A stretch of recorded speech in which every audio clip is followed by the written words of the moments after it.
Listen carefully and answer questions 1 to 4. Hi, come and take a seat. Thank you. My name's Carl Rogers and I'm one of the doctors here at the Total Health Clinic. So I understand this is your first visit to the clinic. Yes, it is. Okay, well I hope you'll be very happy with the service you receive here. So if it's all right with you, I'll take a few details to help me give you the best possible service. Sure. So can I check first of all that we have the correct personal details for you? So your full name is Julie Ann Garcia. That's correct. Perfect. And can I have a contact phone number? It's 219-442-9785. Okay, and then can I just check that we have the correct date of birth? October 10th, 1992. Oh, I actually have 1991. I'll just correct that now. Right, so that's all good. Now I just need a few more personal details. Do you have an occupation, either full-time or part-time? Yes, I work full-time in Esterhazy's, you know, the restaurant chain. I started off as a waitress there a few years ago, and I'm a manager now. Oh, I know them. Yeah, they're down on 114th Street, aren't they? That's right. Yeah, I've been there a few times. I just love their salads. That's good to hear. Right, so one more thing I need to know before we talk about why you're here, Julie, and that's the name of your insurance company. It's Cawley Life Insurance. That's Cawley. Excellent. Thank you so much. Before you hear the rest of the conversation, you have some time to look at questions 5 to 10.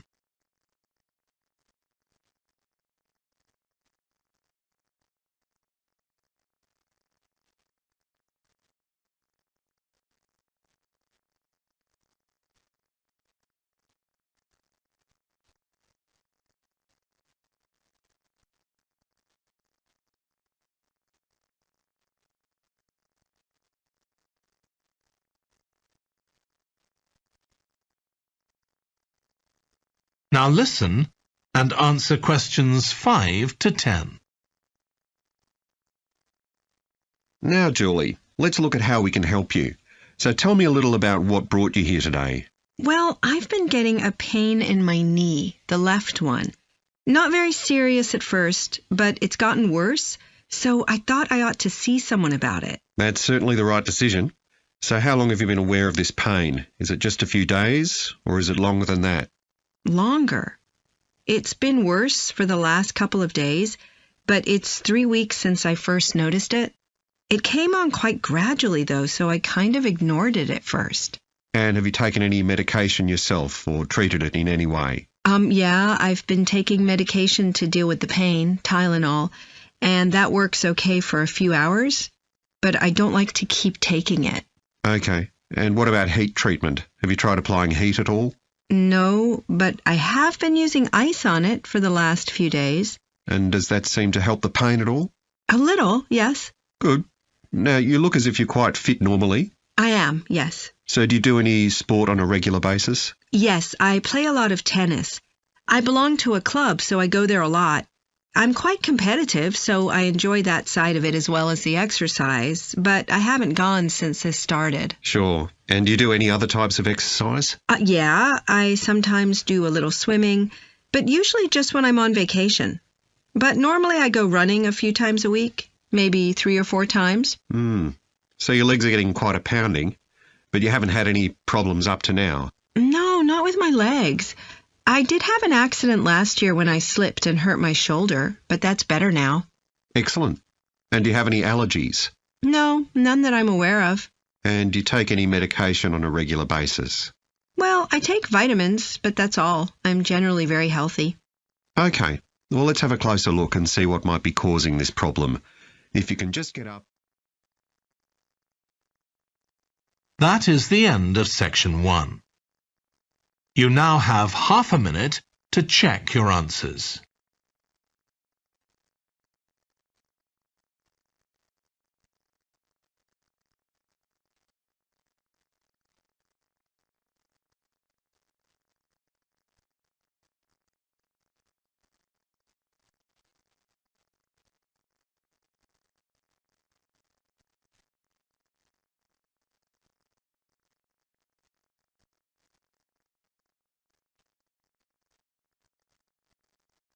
Now turn to Section 2.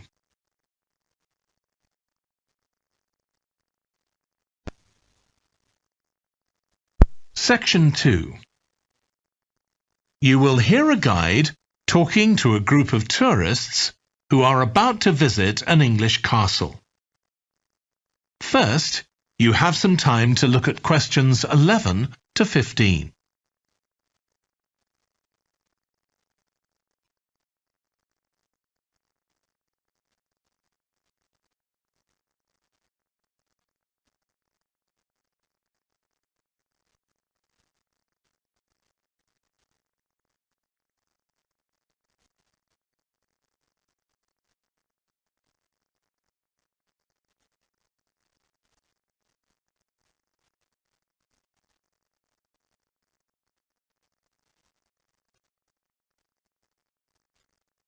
Now listen carefully and answer questions 11 to 15. We'll be arriving at Branley Castle in about 5 minutes. But before we get there, I'll give you a little information about the castle and what our visit will include. So, in fact, there's been a castle on this site for over 1100 years. The first building was a fort constructed in 914 AD for defence against Danish invaders by King Alfred the Great's daughter, who ruled England at the time. In the following century, after the Normans conquered England, the land was given to a nobleman called Richard de Vere, and he built a castle there that stayed in the de Vere family for over 400 years. However, when Queen Elizabeth I announced that she was going to visit the castle in 1576, it was beginning to look a bit run down. And it was decided that rather than repair the guest rooms, they'd make a new house for her, out of wood, next to the main hall. She stayed there for 4 nights, and apparently it was very luxurious. But, unfortunately, it was destroyed a few years later by fire. In the 17th century, the castle belonged to the wealthy Fennis family, who enlarged it and made it more comfortable. However, by 1982, the Fennis family could no longer afford to maintain the castle, even though they received government support, and they put it on the market. It was eventually taken over by a company who owned a number of amusement parks. But when we get there, I think you'll see that they've managed to retain the original atmosphere of the castle. When you go inside, you'll find that in the staterooms, there are lifelike moving wax models dressed in costumes of different periods in the past, which even carry on conversations together. As well as that, in every room, there are booklets giving information about what the room was used for and the history of the objects and furniture it contains. The castle park's quite extensive. At one time, sheep were kept there, and in the 19th century the owners had a little zoo with animals like rabbits and even a baby elephant. Nowadays the old zoo buildings are used for public displays of paintings and sculpture. The park also has some beautiful trees, though the oldest of all, which dated back 800 years, was sadly blown down in 1987. Now, you're free to wander around on your own until 4:30, but then, at the end of our visit, we'll all meet together at the bottom of the great staircase. We'll then go on to the long gallery, where there's a wonderful collection of photographs showing the family who owned the castle 100 years ago having tea and cakes in the conservatory. And we'll then take you to the same place where afternoon tea will be served to you. Before you hear the rest of the talk, you have some time to look at questions 16 to 20.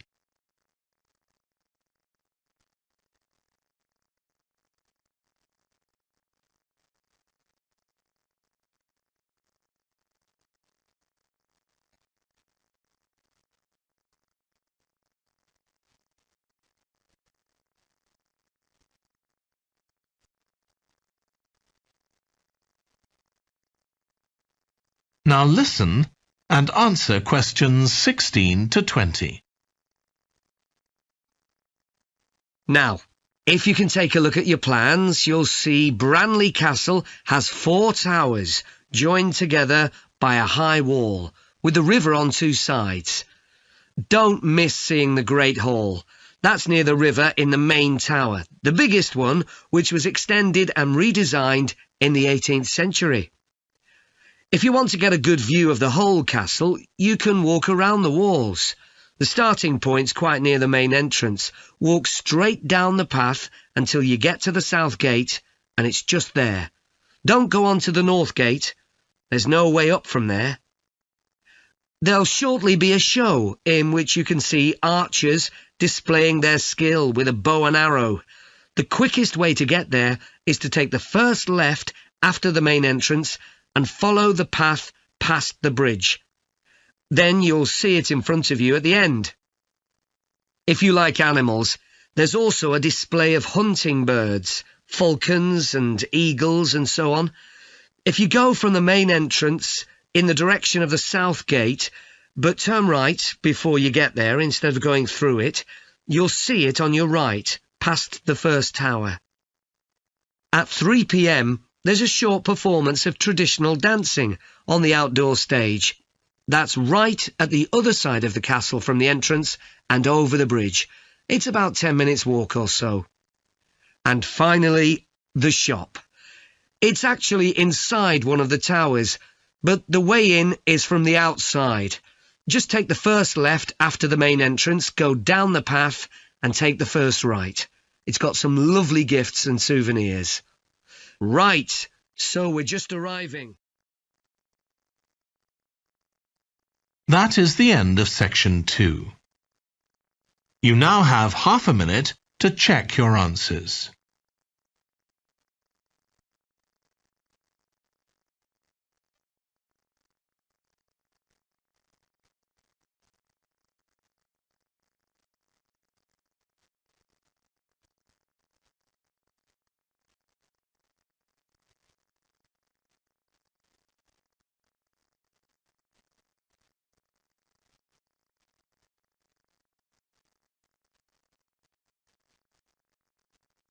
Now turn to section 3.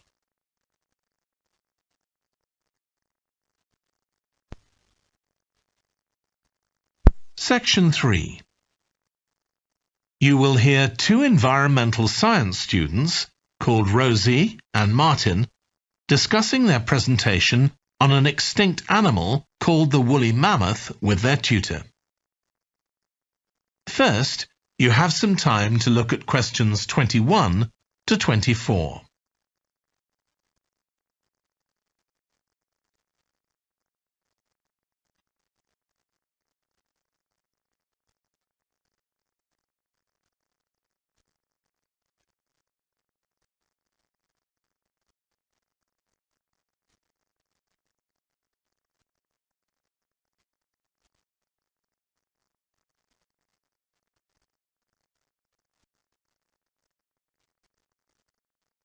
Now listen carefully and answer questions 21 to 24. So, Rosie and Martin, let's look at what you've got for your presentation on woolly mammoths. OK, we've got a short outline here. Thanks. So, it's about a research project in North America. Yes, but we thought we needed something general about woolly mammoths in our introduction to establish that they were related to our modern elephant, and they lived thousands of years ago in the last ice age. Maybe we could show a video clip of a cartoon about mammoths, but that'd be a bit childish. Or we could have a diagram. It could be a timeline to show when they lived, with illustrations. Or we could just show a drawing of them walking in the ice. No, let's go with your last suggestion. Good. Then you're describing the discovery of the mammoth tooth on St. Paul's Island in Alaska and why it was significant. Yes, the tooth was found by a man called Russell Graham. He picked it up from under a rock in a cave. He knew it was special. For a start, it was in really good condition, as if it had been just extracted from the animal's jawbone. Anyway, They found it was 6,500 years old. So why was that significant? Well, the mammoth bones previously found on the North American mainland were much less recent than that, so this was really amazing. Then we're making an animated diagram to show the geography of the area in prehistoric times. So, originally, St. Paul's Island wasn't an island. It was connected to the mainland, and mammoths and other animals, like bears, were able to roam around the whole area. Then the climate warmed up and the sea level began to rise, and the island got cut off from the mainland. So those mammoths on the island couldn't escape. They had to stay on the island. And in fact, the species survived there for thousands of years after they'd become extinct on the mainland. So why do you think they died out on the mainland? No one's sure.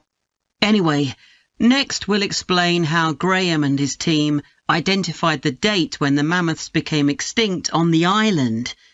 They concluded that the extinction happened 5,600 years ago, which is a very precise time for a prehistoric extinction. It's based on samples they took from mud at the bottom of a lake on the island. They analysed it to find out what had fallen in over time. Bits of plants, volcanic ash, and even DNA from the mammoths themselves. It's standard procedure, but it took nearly 2 years to do. Before you hear the rest of the discussion, you have some time to look at questions 25 to 30.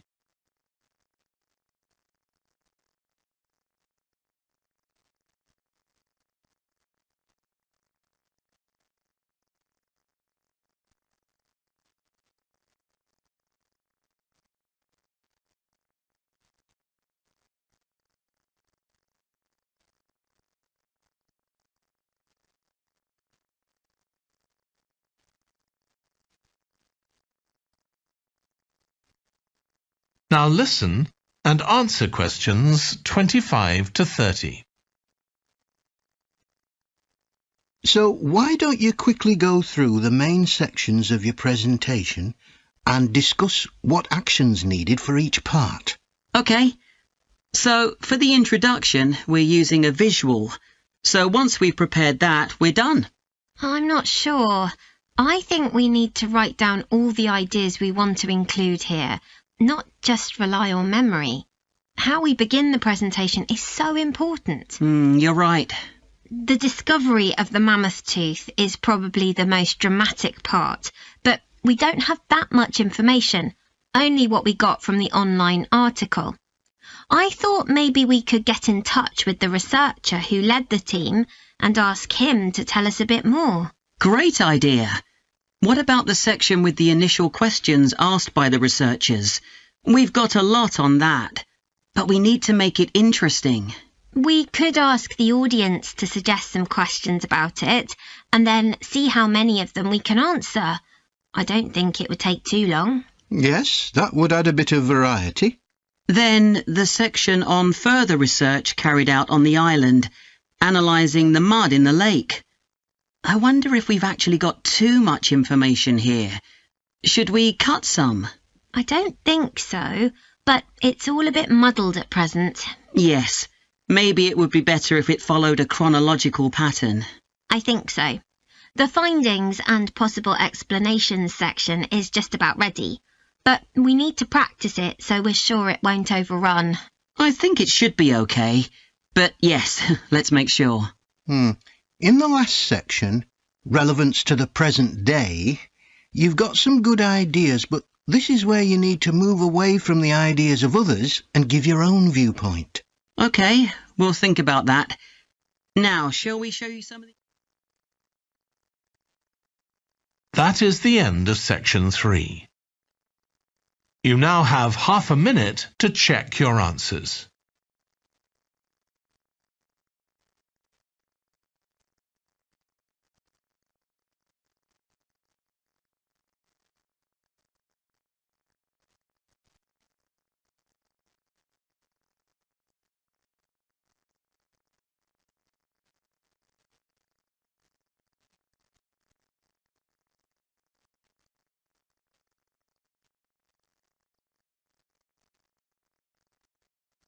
Now turn to Section 4.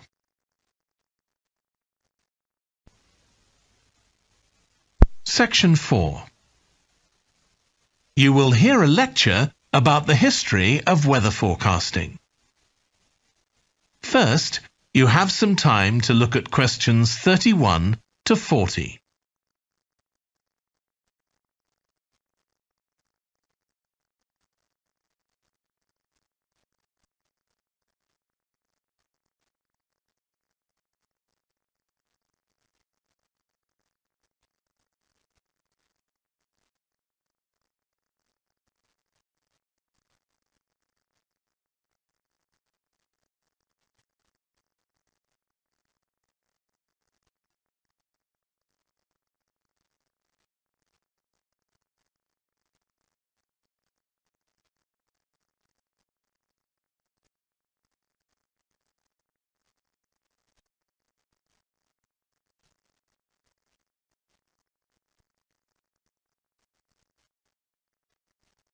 Now listen carefully and answer questions 31 to 40. In this series of lectures about the history of weather forecasting, I'll start by examining its early history. That'll be the subject of today's talk.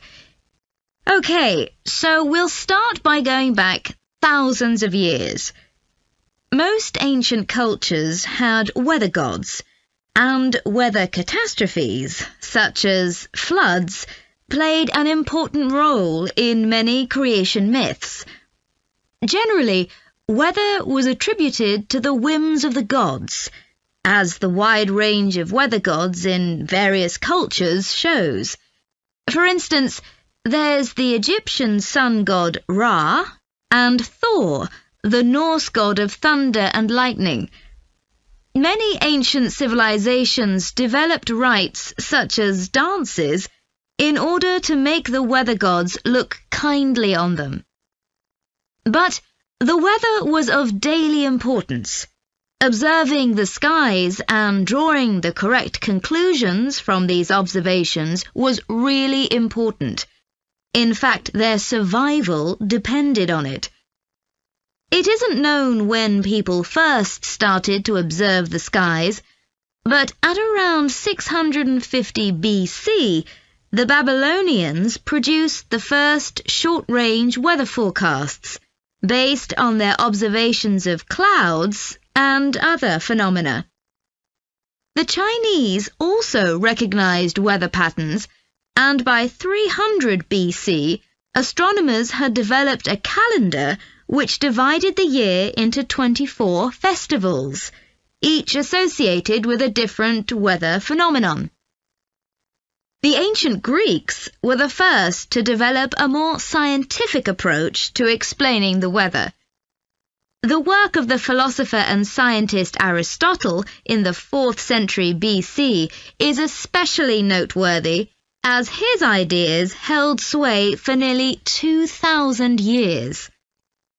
In 340 BC, he wrote a book in which he attempted to account for the formation of rain, clouds, wind, and storms. He also described celestial phenomena such as halos, that is, bright circles of light around the sun, the moon, and bright stars, and comets. Many of his observations were surprisingly accurate. For example, he believed that heat could cause water to evaporate, but he also jumped to quite a few wrong conclusions, such as that winds are breathed out by the earth.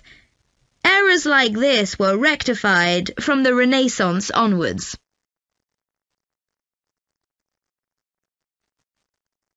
For nearly 2,000 years, Aristotle's work was accepted as the chief authority on weather theory.